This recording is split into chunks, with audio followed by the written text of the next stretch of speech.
Glória a Deus.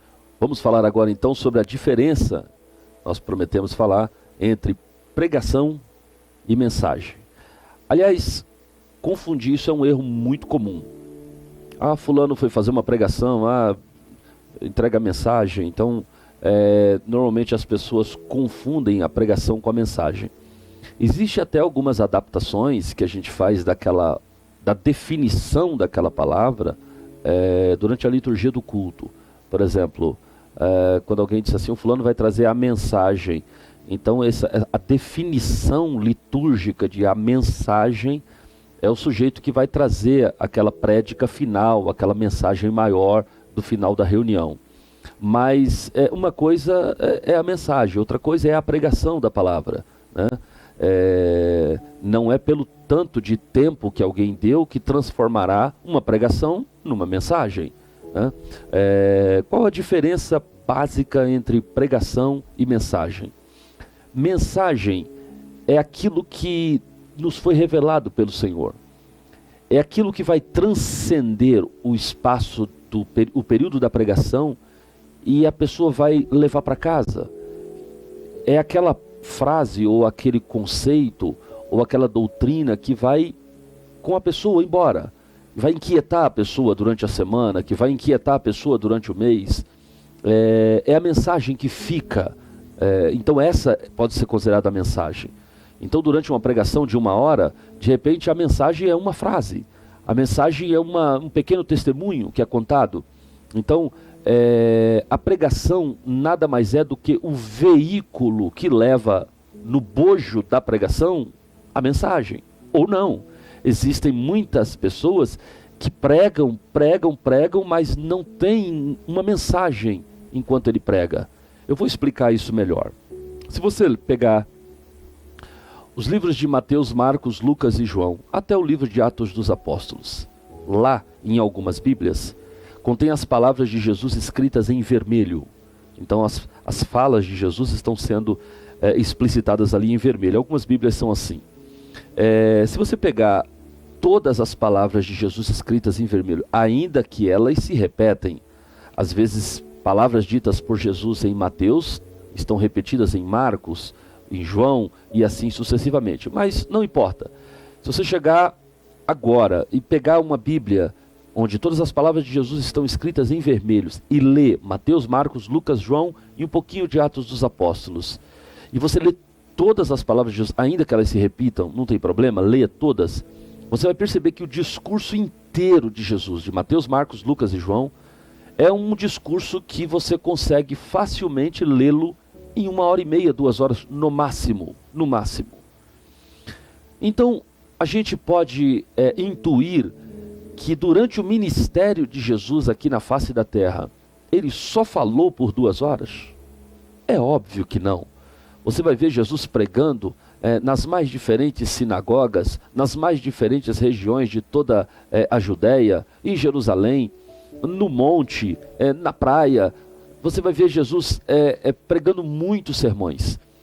Mas aquilo que ficou gravado, aquilo que entrou para a história, porque Mateus, Marcos, Lucas e João, eles não escreveram ali em loco, no momento em que Jesus ia fazendo os seus milagres. Todas essas escritas foram feitas por Mateus, Marcos, Lucas e João muito tempo a posteriori. João há mais de 60 anos depois da subida do Cristo. Mas a mensagem do Cristo, aquilo que ficou latente, aquilo que ficou impregnado na mente, na alma dos escritores, foi o que de fato foi escrito.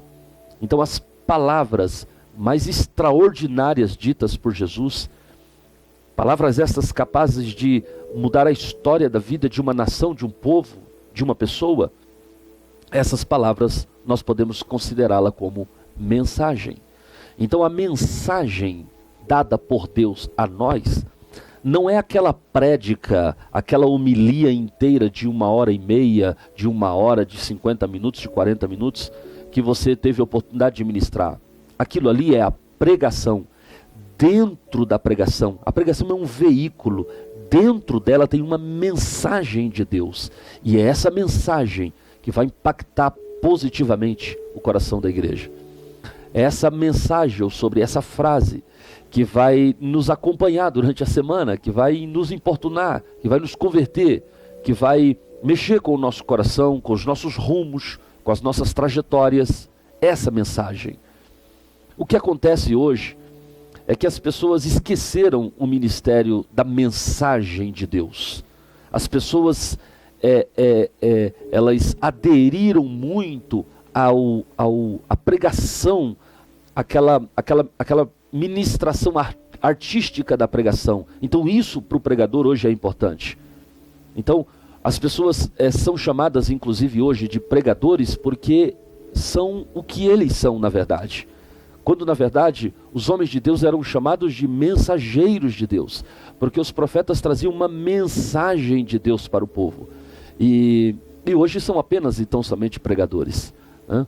São pessoas que praticam com muita lucidez, com muita inteligência, com muito esmero, com muita autoridade a pregação do Evangelho, mas são poucos que trazem a mensagem do Evangelho. Portanto, repetindo, pregação é o veículo que leva a mensagem. Não se empolgue com a tua pregação e nem com os efeitos de sentimentos e de emoções que decorreram durante a sua pregação, porque a pregação não é a importante. O importante é a mensagem. E de onde essa mensagem se origina? Essa mensagem se origina da leitura da palavra. E enquanto você meditava, acendeu dentro de você um fogo. Então, para que essa mensagem pudesse vir, para que você, em algum momento da pregação, você pudesse encaixá-la, para que ela pudesse ir como uma flecha certeira no coração das pessoas, você precisa orar. Hoje em dia, por que as pregações já não trazem mais a mensagem? Porque a mensagem, ela não vem por acaso. Ela não vem na teologia, ela não vem no conhecimento dos livros, ouvindo outros pregadores. A mensagem, ela vem no coração do pregador, enquanto ele ministra a palavra, enquanto ele lê a palavra de Deus, com o espírito da palavra de Deus, com temor pela palavra de Deus.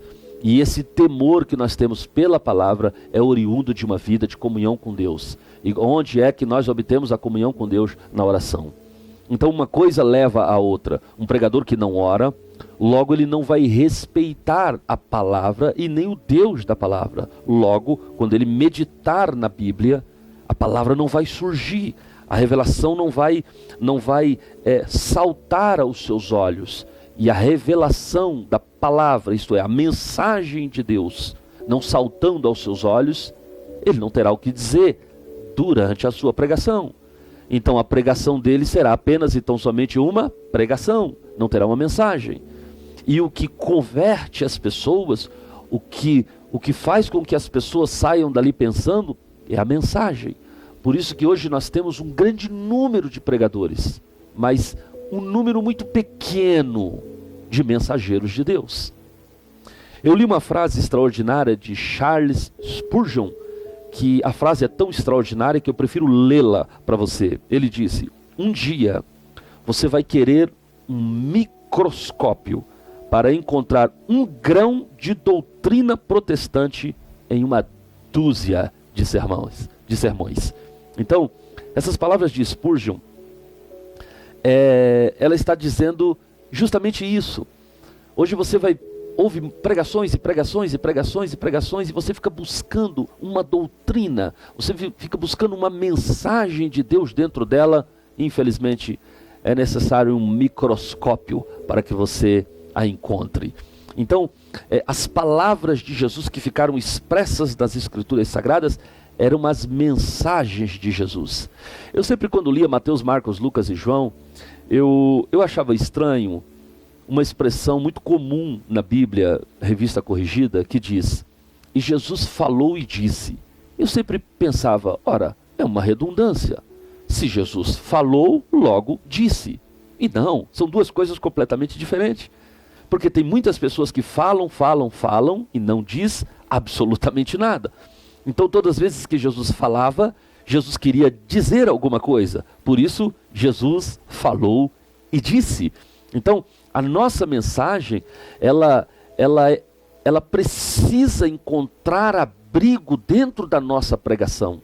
Porque se a nossa pregação for apenas e tão somente uma performance de oratória, de dialética e de homilética, infelizmente essa mensagem será bonita, será aplaudida, provavelmente as pessoas nos achará alguém muito inteligente, muito concatenado, que domina muito bem as palavras e o jogo das frases e das palavras retóricas, mas as pessoas não sairão dali transformadas.